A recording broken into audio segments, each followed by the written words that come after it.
Այսօրվա թեմայից մի փոքր շեղվեմ, ուզում եմ դուք ձեր կարծիքը հայտնեք,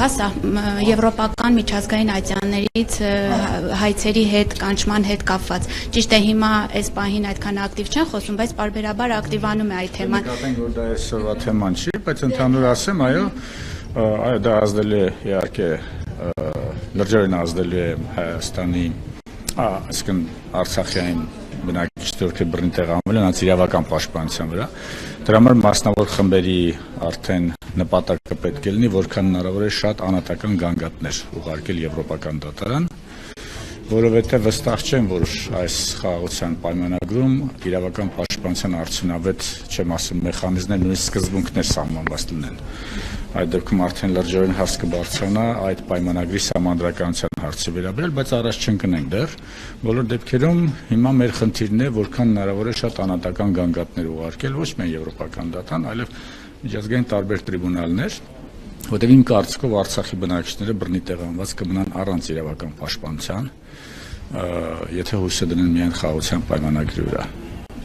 Եվ այսօրվա թեմայով Ղազարյան ապօրինի գույքի բռնագազման հետ կապված այսօրվա դեսդևորոշումը բավական ընդարձակ է, դեռ պետք է լավ ուսումնասիրել դա, բայց ամենաշատը որ ինձ հուզում է, որ վաղուց արդեն շփվում եմ Եվրոպական դատարանի նախադեպային իրավունքի հետ, որը նույնպես խիստ հակասական է, զարգացող է, որովհետև այդ թեման ընդհանրապես գլոբալ տիրույթում անդադ զարգանում է, սկսած 90-ականներից։ Մեր մոտ իմ կարծիքով ամենամեծ խնդիրը երկուսը կնշեմ, մեկը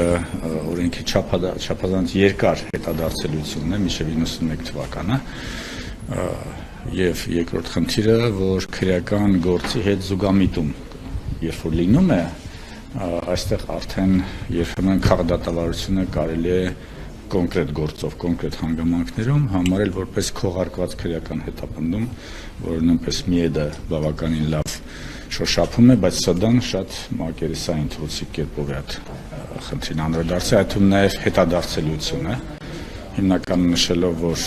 ինչ-ինչ պատճառներով կաշկանդված է վերացական վերանայման այս վարույթի շրջանակներում, խորությամբ անդրադառնալ, բայց ես կցանկանայի այդ թեման սադան շատ մանրամասն ոչ միայն անդրադառնալ, այլ պարամետրեր, օրենսդրի համար սահմաններ,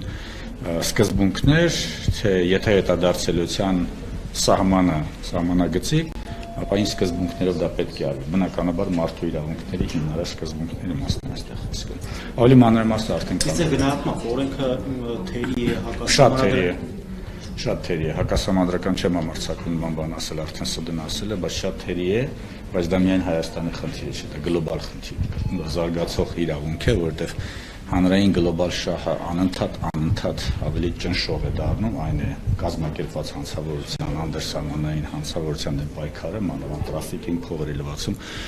եւ նման օրենքները տարբեր երկրներում շատ դժվար են մերվում, համակերպվում մարդու իրավունքների հետ։ Իրավունքի տարբեր ճյուղերի հետ համակերպվում են, ասենք կոռուպցիայի կանխարգելման, տրաֆիկինգի դեմ պայքարի, սովորական քրեական իրավունքի դեմ, բայց մարդու իրավունքների դեմ